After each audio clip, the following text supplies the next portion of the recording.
این گنج ایرانی که یکی از بزرگترین گنج‌های دنیاست هنوز هم پیدا نشده است و افسانه‌ای عجیب با خود به همراه دارد.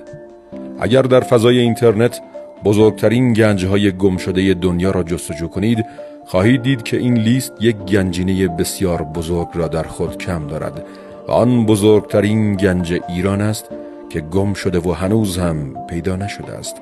برخی از کارشناسان باستانشناسی حتی میگویند که این گنجینه ممکن است که بزرگترین گنج زمان در جهان هم باشد و بیشک در ایران مدفون شده است و سرنوشتی که ما از آن سراغ نداریم این است که یکی از بزرگترین گنج‌های پیدا نشده و موجود در جهان است.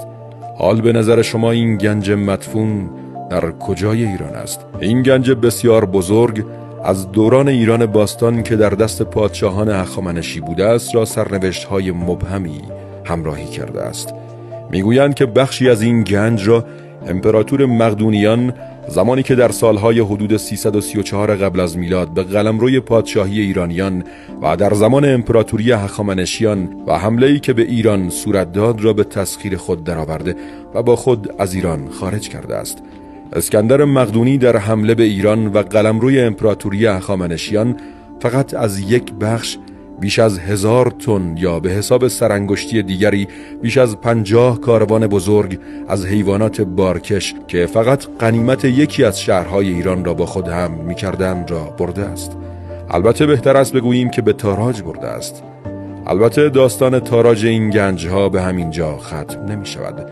اسکندر کبیر گنج‌های حاصل از تمام گنجخانه‌های تسخیر شده در ایران را بر بیش از 3000 شتر بارکش و 10,000 جفت قاطر که در مجموع بیش از 23,000 حیوان بارکش می شود را سوار بر کشتی کرد و به کشور خود برد.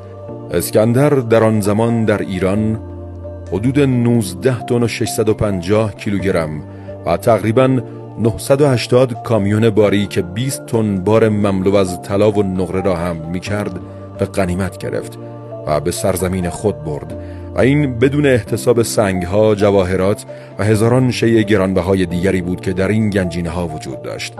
به نظر شما سرنوشت آن قسمت از گنجینه‌های ایران که به دست داریوش سوم پنهان شده بود چه شد؟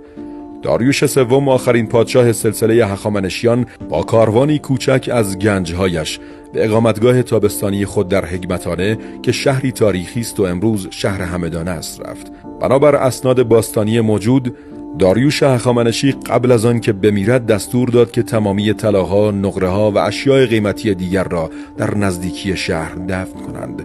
وقتی که اسکندر اقامتگاه تابستانی را به تسخیر درآورد، هیچ اثری از گنج داریوش بر جای نمانده بود.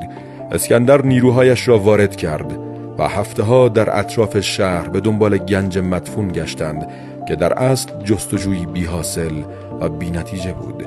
این گنجینه بزرگ به گفته کارشناسان حدوداً نصف دارایی هخامنشیان بوده است. 250 سال بعد سردار رومی مارکوس لیزینیوس کراسوس به جستجوی این گنجینه طلا پرداخت و برای آن حتی با پارتها یکی دیگر از اقوام آسیای صغیر وارد جنگ شد، اما به نتیجه‌ای نرسید.